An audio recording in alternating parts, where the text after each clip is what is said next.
Doctor Gita ప్రియ, assistant director కోళ్ల విభాగం కడప. ఈరోజు కోళ్ల పరిశ్రమలో అడుగేయాలనుకుంటున్న నూతన వ్యాపారవేత్తలకి ముఖ్య సలహాలు సూచనలతో ఈ వీడియో.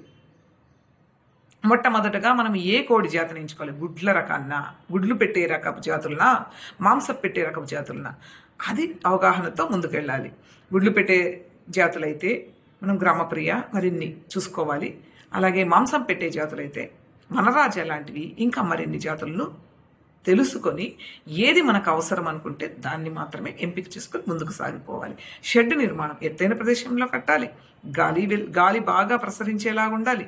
వెలుతురు పడేలా అంటే ఎండ పడేలా షెడ్లో మనం షెడ్ నిర్మాణం చేసుకోవాల్సిన అవసరం ఉంది. అందులో షెడ్ నిర్మాణం అయిన తర్వాత డీప్ లిట్టరా, కేజీ విధానమా, ఇది కూడా అవగాహనతో వెళ్ళి డీప్ లిటర్ అయితే 4 నుంచి 6 ఇంచుల ఎత్తుగా మనము బెడ్ మెటీరియల్ని పొడిగా నేల ఉండేలాగా ఆ బెడ్ మెటీరియల్ని ఎంచుకోవాలి.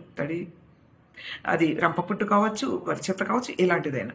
కేజ్ సిస్టంలో కానీ డీప్ లిటర్లో కానీ కనీసం 1 చదరపు అడుగు ఒక కోడికి, వీలైతే 3 చదరపు అడుగుల వరకు మనం స్థలాన్ని కేటాయించితే అవి ప్రశాంతంగా బాగా ఆరోగ్యంగా పెరిగే అవకాశం ఉంటుంది. బయోసెక్యూరిటీ విధానాన్ని పాటించాలి ఖచ్చితంగా. అలాగే వ్యాధి నిరోధక టీకాలు మన షెడ్లో ఉన్న కోళ్ళకి డాక్టర్ల పర్యవేక్షణలో ఇప్పించాల్సి ఉంటుంది. మెరక్స్, యానికెట్ అంటే కొక్కెర తెగులు, గంబోరో, ఫోల్పాక్స్ లాంటి వాటికి టీకాలు.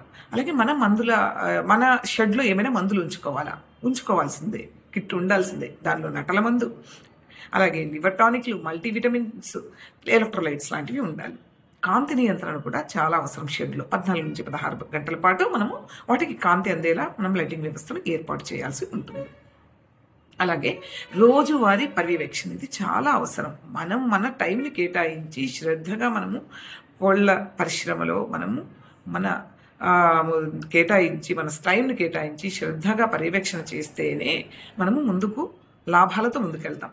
అంటే ఈ కోళ్ళను పర్యవేక్షణ చేసేటప్పుడు మనకు అనారోగ్యమైన కోళ్ళను మనం గమనిస్తూ ఉంటాం. వాటిని వెంటనే వేరు చేసి అంటువ్యాధులు ప్రబలకుండా వాటిని క్వారంటైన్లో ఉంచి వైద్యం చేయించిన తర్వాతనే మళ్ళీ షెడ్లోకి తీసుకురావాలి. ఇది ఖచ్చితంగా గుర్తుపెట్టుకోవాలి.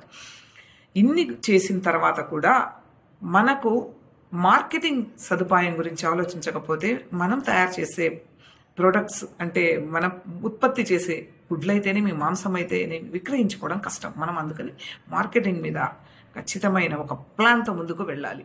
అలాగే ఎన్ని తెలిసినా ఒక శిక్షణ కార్యక్రమానికి హాజరు కావడం తప్పనిసరి. ప్రభుత్వ సంస్థలు ఇస్తున్నాయా, ప్రైవేటు సంస్థలు ఇస్తున్నాయా, ఎవరైనా ఇవ్వని నిష్ణాతులైన నిపుణులైన వారి నుంచి మనము సలహాలు సూచనలు ప్రత్యక్షంగా తెలుసుకోవాలి.